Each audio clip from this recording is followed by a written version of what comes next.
오늘은 리딩금융그룹인 저희 신한이 미래 전략 차원에서 현재 보고 있고 생각하고 있는 오픈뱅킹과 데이터 경제의 진화와 전망에 대해서 잠깐 공유하려고 합니다.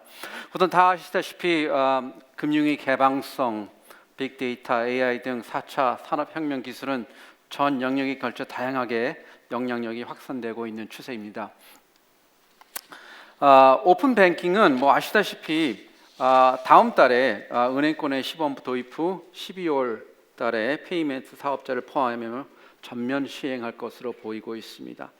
이거 쉽게 설명하시면 소비자가 지금처럼 은행별로 일일이 애플리케이션을 설치할 필요 없이 이 제도를 통해 하나의 애플리케이션으로 자신의 모든 은행 계좌를 등록하고 결제나 송금, 이체 등의 업무를 실행할 수 있는 이러한 시스템입니다.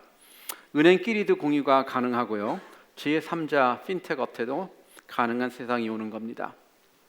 여기서 중요한 것은 그럼 과연 고객은 어떤 앱을 많이 쓸 거냐이죠. 금융 앱을 왜 쓸까요? 이것이 저희들이 지금 많이 고민하고 있는데요. 금융 앱을 송금을 하기 위해서 들어가면 벌써 늦습니다. 왜냐하면 그 차별화가 점점 없어진다는 거죠. 그래서 이게 약간 네이버에 들어가는 이유, 구글에 들어가는 이유가 퍼포스가 있어서 들어가는 것보다도 심심해서 들어가야 되거든요. 그래서 그 심심한 것을 어떻게 재밌게 금융 사이트가 풀어내는 것이 앞으로 큰 숙제일 것 같습니다. 그 오픈뱅킹은 도입으로 기존 금융권뿐만 아니라 핀텍과의 경쟁이 치열함에 따라 첫째, 사용자의 이용 환경은 더욱 개선될 것으로 전망되는 가운데 둘째, 금융권은 이용 수수료 하락에 따른 수익성 악화 속에서 기존 고객 수성 등이 난관에 직면할 것이고 셋째, 핀테크 사업자는 기존 은행의 독점적 고객 정보를 활용하여 새로운 사업 기회를 창출할 것으로 보이고 있습니다. 다만 아까 권 단장님도 얘기하셨지만은 고객 정보의 활용 주체가 확장됨에 따라 시스템 보안 강화와 안전한 거래 가능하다는 소비자 신뢰 확보가 우선인 것 같습니다.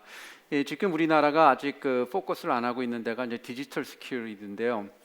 이것이 만약에 한번 리스크가 오면은 엄청나게 올 것 같습니다. 이게 아시다시피 이제 우리가 이 폰에 지금 다운로드 하시는 거 굉장히 많죠. 유튜브, 동영상, 다른 사람분들이 보낸 그런 걸 열 때마다 그 바이러스에 감염될 확률이 기하급수적으로 늘어나고 있습니다.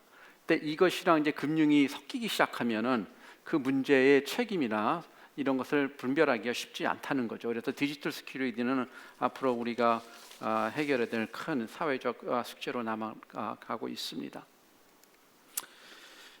이걸 좀 큰 오픈뱅킹을 큰 틀에서 보면은 우리의 민낯이 금융의 민낯이 금방 드러나는 관점이 있는데요.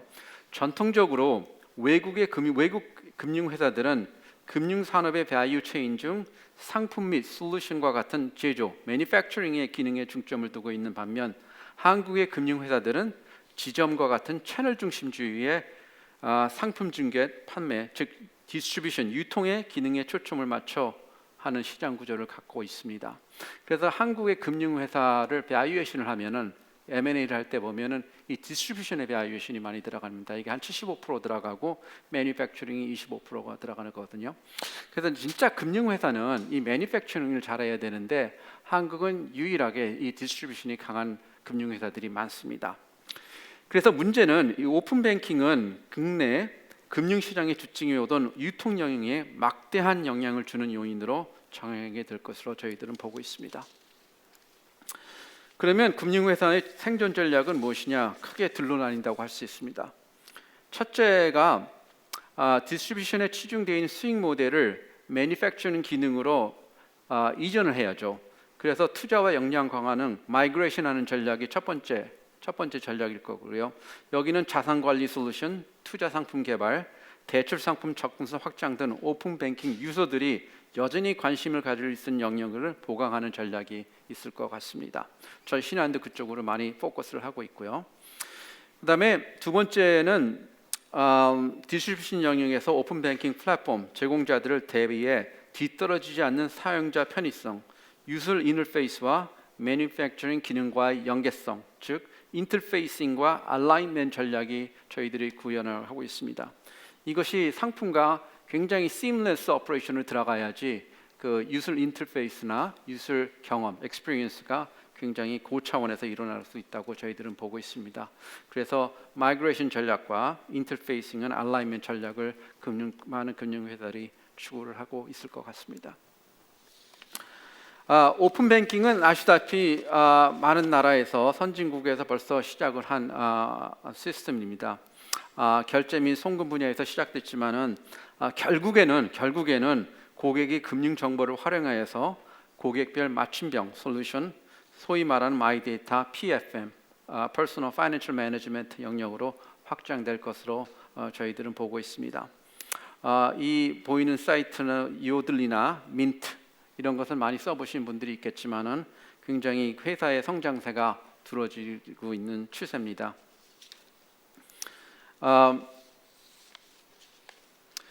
이 데이터에 대해서 조금 더 언급을 해드리면요, 이 데이터 산업이 엄청나게 지금 발전되고 있습니다. 지금 시가총액을 보시면은 지금 애플이 무슨 산업하냐 하면은 사실 매니팩처링에서 디자인 산업에서 소프트웨어 산업에서 지금 데이터 산업으로 마이그레이션 되고 있고요. 많은 IT 업체들이 데이터 산업으로 가고 있습니다. 보험 사업은 어떻게 되느냐? 보험 사업도 데이터 산업으로 마이그레이션 되고 있습니다. 근데 이것이 참 재밌는 게 보면 무슨 산업 코드를 SIC 코드로 큰 산업 코드 20개를 보면은 돈을 어디서 버느냐 하면 그 산업의 그 정의한 거랑 달리 버는 산업들이 많습니다. 예를 들어서 건설, 우리나라의 건설 회사들이 많은데 건설 사업에서 누가 돈을 벌까요? 건설 회사가 돈 벌 것 같죠? 그렇지 않습니다. 건설 산업에서 돈 제일 많이 버는 데가 금융회사입니다. 금융회사가 돈을 제일 많이 벌었다. 돈을 꽂아가지고 대출해가지고요. 그래서 땅값 올라가는 것 때문에 건설회사가 돈을 버는데 이제는 그 마진이 그렇게 많지가 않죠. 그래서 금융회사가 벌입니다. 자동차 팔아서 누가 돈을 벌까요? 자동차 산업에서 자동차 회사가 돈 벌 것 같지만 그렇지 않습니다. 누가 벌까요? 금융회사가 법니다. 그래서 GM이 옛날 GM 자동차 파서 보는 것보다도 GMAC 자동차 판매에서 활부 금융해주는 회사가 돈을 더 많이 벌었다는 거죠. 그래서 이 산업에 바뀌어가면서 이 돈 버는 비즈니스가 나오고 있는데 이 데이터 산업이 그 중에 하나로 각광받고 있습니다. 그래서 보시다시피 8, 90년대는 금융, 통신업 이런 쪽으로 돈을 벌었는데 이것이 이제 제조업으로 움직이면서 다시 또 4차 산업을 통해서 IC 기술 투자 그리고 데이터 산업으로 옮겨가고 있습니다. 데이터 산업은 비즈니스로도 보고 있지만은 컴퍼니 차원에서도 볼 수 있고 사실 우리나라의 경제로도 많이 볼 수 있습니다. 그래서 앞으로 금융, 헬스케어, 교통 등 다양한 산업 분야에서 활용 가치가 더욱 커질 것이며 그 자체가 산업으로 탈바꿈 말고 있을 것 같습니다. 그래서 경제 가치는 기하급수적으로 증가할 것입니다. 저는 이 데이터 산업이 우리나라의 앞으로 미래에 도대체 우리나라는 뭘 먹고 살 거냐라는 말씀을 많이 하시는데 이런 공단 이런 것도 중요하지만 이 데이터 산업이 그 중에 큰 포인트를 가지고 올 것 같습니다. 우리가 마켓 사이즈는 적지만 그 데이터를 활용하는 기술이나 그것을 응용하는 기술은 뛰어나거든요. 그래서 그걸 더 연습을 하시고 그다음에 고도화 시키면은 더욱 더 큰 마켓에서 프로피터블한 비즈니스를 만들 수 있을 것으로 보고 있습니다.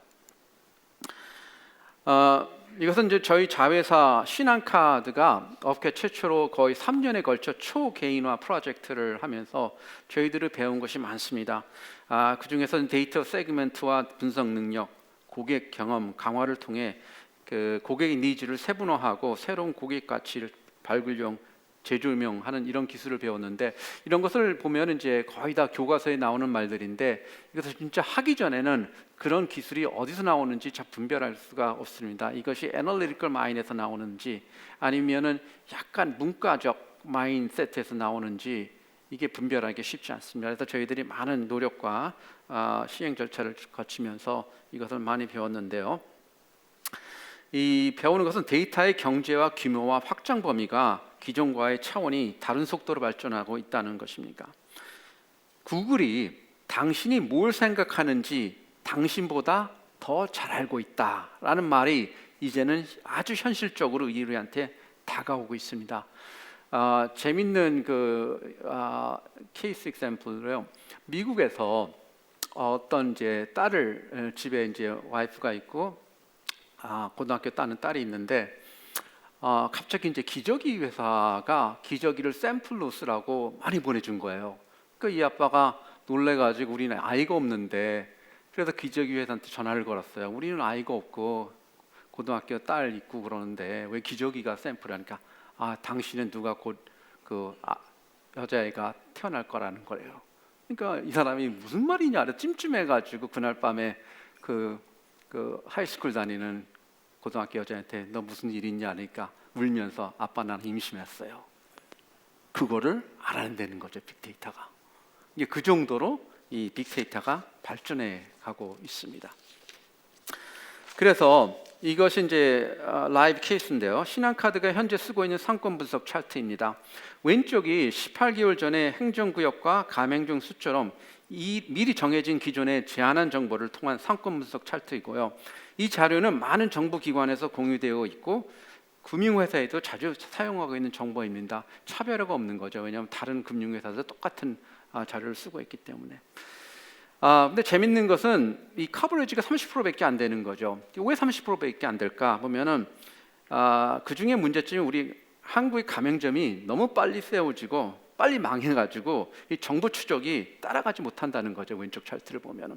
그래서 저희들이 이 3년 동안 다시 추적을 해가지고 빅데이터를 해가지고 저희들이 지금 쓰고 있는 빅데이터 기반으로 한 가공한 오른쪽 차트는 1899건 상권을 다시 재구성해서 커버리지를 72% 올리고 이 상권을 다시 쓰고 있습니다. 이기 때문에 이런 것은 빅데이터로 계속 리얼타임으로 돌리지 않으면은 이 스태티스틱 통계학으로 나오기가 힘든 데이터입니다.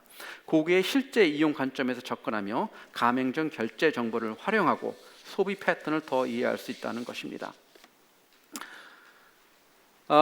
현재 주요국들은 데이터 산업의 중요성과 발전 가능성을 자각하며 오래전부터 관련 제도와 정책을 미리 준비하고 적극적으로 시행하고 있습니다. 다 아시다시피 저희 국내 정부도 지난해 데이터 강국을 선언하고 관련 산업의 발전 위해 많은 정책을 마련하고 있으나 실제로는 각종 법률이 이해관계자들의 입장 차이로 인해 아직까지는 국회의 문턱을 넘지 못하고 있는 것이 안타까운 현실입니다. 저는 이게 데이터 산업 관점에서 보아야 될 때가 오는 세상에서 규제와의 전쟁이 아니라 우리 미래를 담보로 하는 전쟁이라고 저는 보고 있습니다. 하루빨리 이것은 국회에서 통과시켜야 된다고 저희들은 간절히 생각을 하고 있고요. 이 데이터를 중개해서 비즈니스 모델은 여러 가지 나오고 있는데 이 에코시스템이 만들어지고 있다는 거죠. 그래서 중개하는 업체, 새로운 비즈니스 모델이 외국에서는 많이 나오고 있고, 일본을 보면은 금융업에서 데이터업으로 많이 바뀌는 은행이 생기고 있습니다. 그래서 금융에서 돈 장사가 아니라 데이터 뱅크, 데이터 장사를 하는 비즈니스 모델이 있고, 이것은 마케팅 차원을 넘어서 점점 수익 자산 하는 비즈니스 모델은 참 재미있는 시나리오가 나오고 있습니다.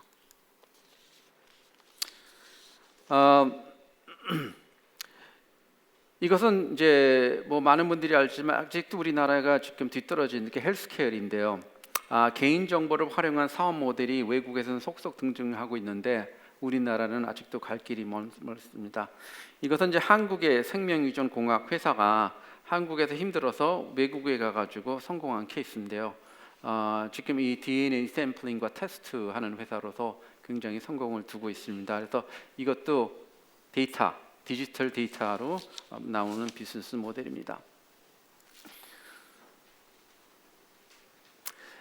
그래서 이제 한국의 데이터 관련 산업에 대해서는 많은 분들이 이제 코멘트를 하고 있지만 활성화 정도가 더 된 이유는 세계적으로서 가장 강한 수준으로 인식되고 있는 규제 때문입니다. 진정한 의미에서는 데이터 산업 발전을 위해서는 데이터를 효율적으로 이용할 수 있는 제반 요건과 데이터를 안전하고 보호할 수 있는 방향이 적합하게 균형을 이룰 때가 된다고 저희들은 생각을 하고 있습니다. 마지막으로 지금까지 그 얘기를 좀 정리해 보면, 첫 번째는 오픈 뱅킹의 도입은 소비자의 이용 편의성을 증대할 것이고요. 두 번째는 기존 금융권의 심화된 경쟁 환경 속에서는 서비스 경쟁력을 강화할 수 있는 방안이 지속적으로 요구될 것으로 보고 있고요. 세 번째는 핀테크 사업자는 새로운 사업 기회를 확보할 수 있겠지만 이를 위해서는 안전성 확보로 소비자 신뢰를 확보하는 것이 우선적으로 해결해야 될 과제로 생각하고 있습니다. 그리고 마지막으로 또한 정부는 데이터를 규제 프레임에서 벗어난 산업 정책으로 재정의하고 각종 필요 규칙을 제정하고 공정하게 집행하는 감독기관으로서 합리적인 역할 수행이 필요하다고 생각하고 있습니다. 경청해 주시면서 감사하면서 우리 신한미래전략연구소는 금융산업의 발전에 이바지하기 위해 앞으로도 계속하게 노력할 것입니다. 감사합니다. 네, 박수 부탁드리겠습니다. 네, 두 번째 발표 수고해 주셨는데요. 사장님 감사드립니다.